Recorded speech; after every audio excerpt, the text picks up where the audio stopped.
Welcome to episode 31 in our series on Rabbi Moshe Chaim Luzzatto's The Path of the Just, and we are still in chapter 19, which is the chapter dealing with the elements of piety, or examples of how one can behave in a pious manner, and bringing examples from various Talmudic sages of old.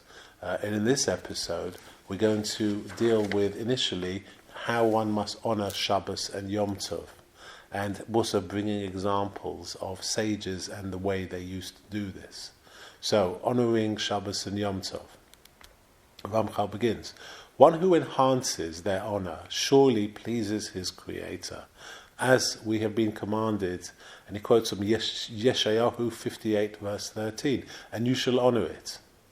Once it becomes clear to us that honoring Shabbos is a mitzvah, we will find that there are many ways to implement this honor. However, the rule is that we must perform any action which reflects the importance of Shabbos. Accordingly, the earlier sages involved themselves in the preparations for Shabbos, each one in his own manner. That's from Shabbos 119a. Rabbi Abahu would sit on a stool of ivory and fan the fire. Rav Safra would singe the hairs off the head of a slaughtered animal. Rava would salt a fish. Rav Huna would light a candle. Rav Papa would make wicks. Rav Chisda would mince beets. Rabba and Rav Yosef would split wood. Rav Nachman would carry things in and out of the house, saying, had Rabbi Ami and Rav Asi been my guests, would I not have performed such labours for them? Also noteworthy is the analogy of Rav Nachman, for it can serve us as a model.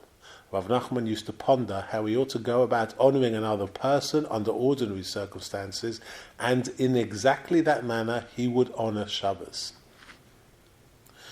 In reference to things of this nature, it was stated in Brachot 17a, a person should always be astute when fearing the eternal.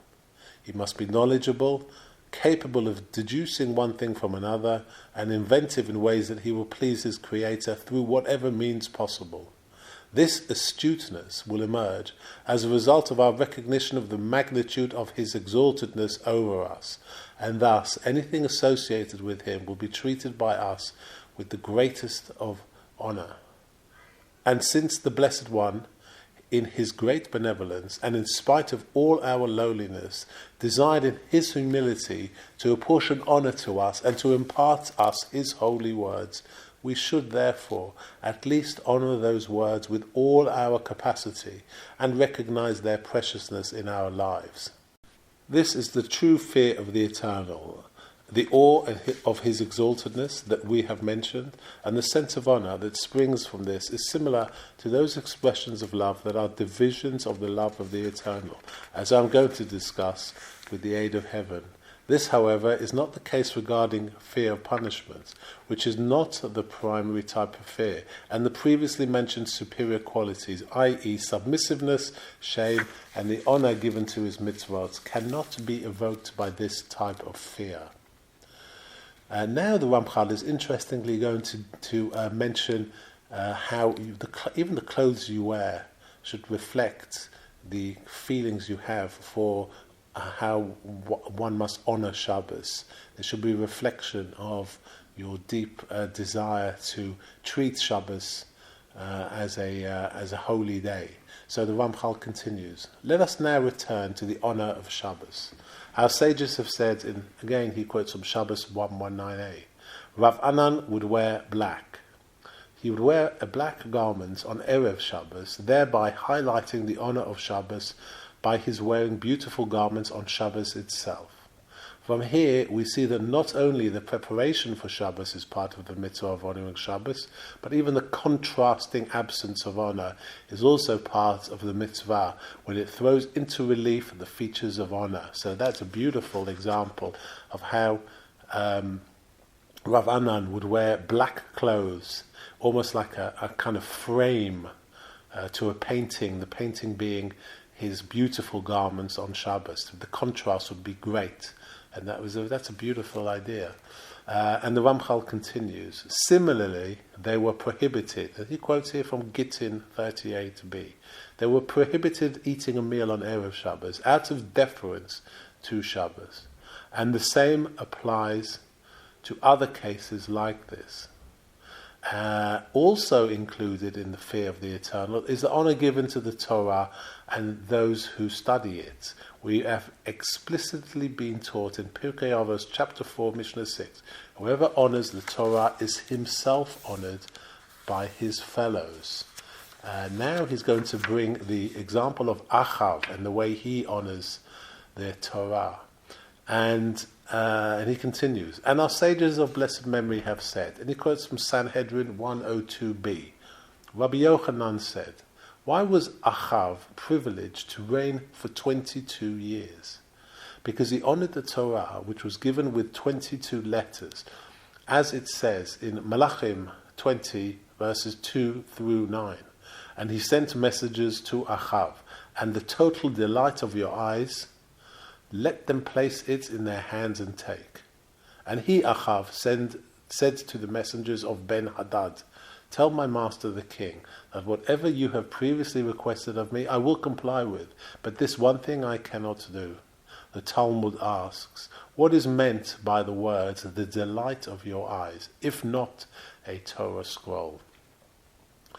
And they of blessed memory have said, based on Brachot 18a, if one were travelling from place to place, he should have put it, referring to a Torah scroll, in a sack and placed it on a donkey and ride atop it.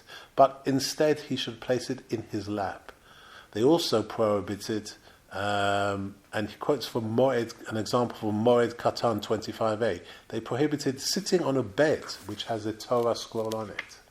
And they said also in Eruvin 98a, one may not throw away sacred writings, not even halachot or agados.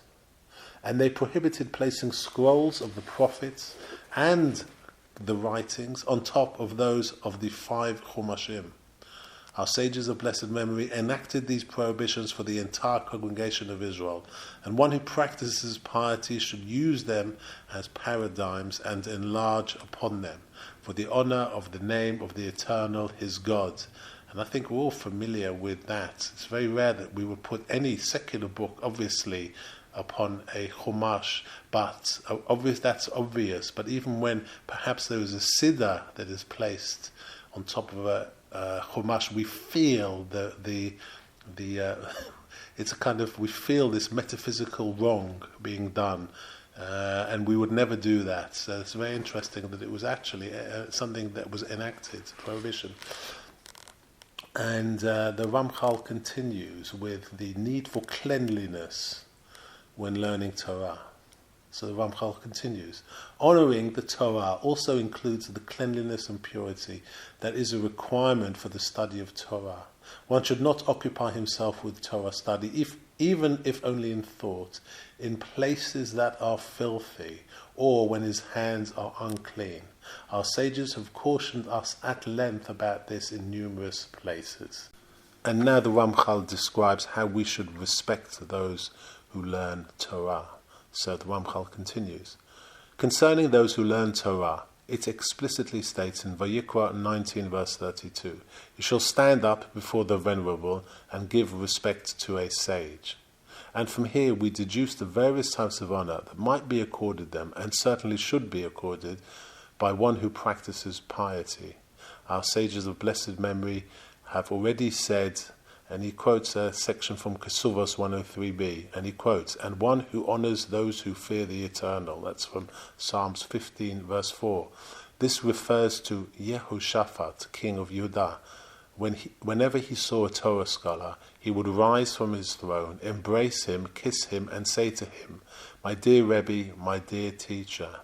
And when Rebbe Zera became too weak to continue learning, he would place himself at the entrance to the house of study so that he could perform a mitzvah by standing before Torah scholars. We get that from Brachot 28a. We can already see how all of these are things that the Creator, may his name be blessed, desires, and that he has revealed this through his supreme wisdom. Therefore, one who wishes to please his Creator should walk in this path, learning to devise ways for doing what is right before the Blessed One. This aspect of piety also includes respect for the Beis HaKnesset and the Beis HaMidrash, for it is not enough to merely avoid levity whilst in them. Rather, one must conduct himself within them with the utmost respect and awe, in all his ways and actions, and whatever he would not do in the palace of a great king, he should not do within them. So very true. Some of us, unfortunately, become a little bit lax, and we forget that we are, when we're standing in the Beis HaKnesset, we're actually in the house of God, and that if we went into a palace of a monarch, would we act in a different way? We would probably be nervous to even chatter, but we do this in the house of God, and we should be careful not to. And so I think I'm going to pause it there for this episode. And in the next episode, we're going to start it's still going to be chapter 19, but we're going to define and discuss love of God and its major divisions.